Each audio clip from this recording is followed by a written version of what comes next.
One of my favorite topics is the Cannon Group, also known as Cannon Films. They're best known for their exploitation movies of the 1980s and action movies like Invasion USA and basically any movie Charles Bronson made at that time. Oftentimes, the stories behind the scenes of Cannon Films are more entertaining than what ended up on the big screen.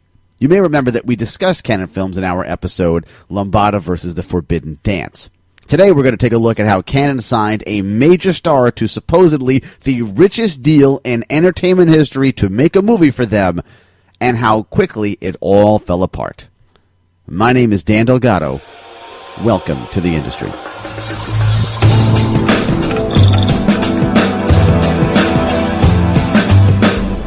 While this story is about Cannon Films, it doesn't start there.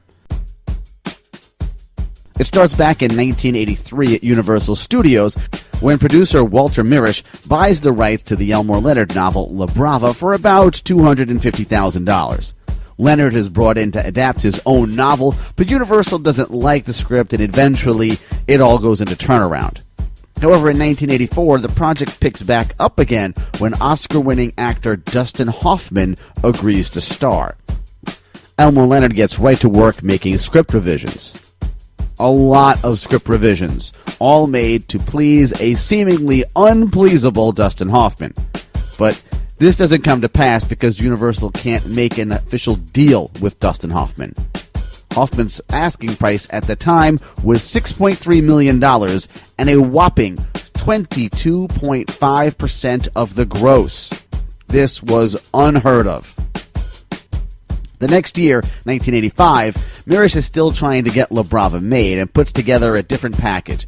Here we have actor Roy Scheider and director Ted Kotcheff. He was known for directing movies like First Blood, Uncommon Valor, and North Dallas 40. However, this package does not drum up any interest. That's when Hoffman comes back into the fold again. And Mirisch shops the project around to other studios, but 20th Century Fox, Disney, and Geffen Films all pass. One unnamed executive familiar with the deal said no one could meet Dustin's price.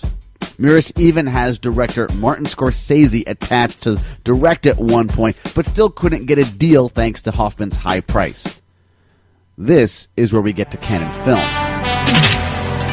And the one thing at this point that Menachem Golan and Yoram Globus, the two cousins that ran Cannon Films, seemed to want by the mid-1980s was respect. Respect from mainstream Hollywood. They wanted to be major Hollywood players. Now, they had had success with smaller movies like Break-In and some notoriety with movies like Death Wish 2, but they were looking for something else. And on January 29th, 1986, it seemed like they had it. Cannon had announced that they had made a deal with Dustin Hoffman, although Scorsese had exited the project, not really wanting to work with Cannon. Menachem Golan could not contain his excitement about this deal. He said, quote, "For the first time in our career, Cannon is overexcited. To have a star of this caliber in our family, it's a wonderful part for him, and with the right director, we will have a masterpiece." And in March of 1986, the right director was seemingly found when Hal Ashby was announced to direct. Ashby was a guy who could do no wrong in the 1970s, directing hits like Shampoo and Harold and Maude. However, he hadn't had a hit since 1979's Being There and was coming off of the awful misfire The Slugger's Wife. Lebra Vu could have been a really nice turnaround for Hal Ashby. Everything was set. One of the things that Cannon Films loved to do was to run ads in the trades. And after getting Dustin Hoffman and Hal Ashby on board, on March 19th, 1986, they ran another one. This one read, "Welcome to the Cannon family, Dustin Hoffman." And unfortunately, this moment is as close as we'd ever get to an adaptation of Lebra Vu. It's only 9 days later, on March 28, 1986, that the trades announced that the deal has fallen apart. According to a source close to the negotiations, Hoffman's contract, this is where it gets described as the richest star deal in entertainment history, which granted him approval on all advertising connected to the film. Hoffman was apparently not consulted on the ads and he hated them. He hated being welcomed to the Cannon family. Yoram Globus, the president of Cannon Films, insisted, there's no problems here, everything is fine, Lebra Vu is still on, and Dustin Hoffman has no say on the advertising, so there's no problems. But from Hoffman's side, the March 19th ads that led to him walking away from the movie were not the first ones that Cannon ran without his approval. An unnamed source said, on 2 prior occasions, these guys took out similar ads, and they were warned that this was a breach of contract, and then they did it again.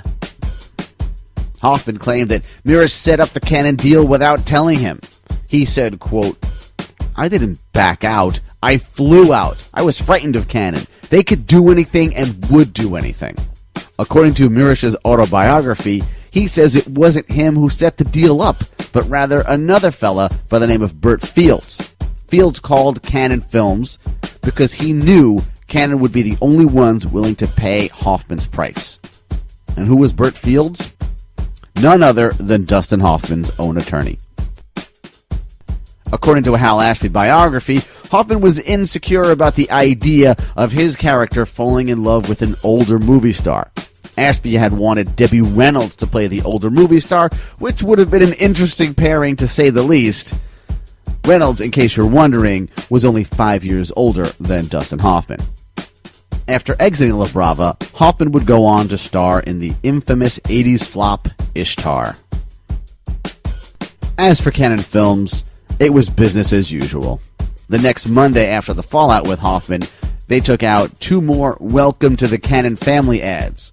One of them announced the signing of Diane Keaton for a movie called Housekeeping, and the other welcomed Peter Boyle for Citizen Joe. This was going to be a sequel to the 1970 acclaimed movie Joe, which he had also made for Cannon Films. Both of these movies, by the way, were also never made. Elmore Leonard would get an adaptation of one of his books made by Cannon in 1986. 52 Pickup with Roy Scheider was released that year. But more interesting and much more relevant here is that Leonard would take his experiences in dealing with Dustin Hoffman and channel them into a new book that would become a movie in 1995, Get Shorty. In it, the character of egocentric actor Martin Weir, played by Danny DeVito, was based on Hoffman. Walter Mirisch did try again to get Lebra Vu made in 1995 after the success of Get Shorty, this time trying an adaptation done by Buck Henry, but it was to no avail. Looking back on his time trying to get it done in the 1980s, Mirisch concluded that Dustin Hoffman was less interested in making a movie as he was in talking about making a movie. And despite there being many Elmore Leonard adaptations since 1986, including Out of Sight, Jackie Brown, and the Get Shorty sequel Be Cool, there has still not been one for Lebra Vu.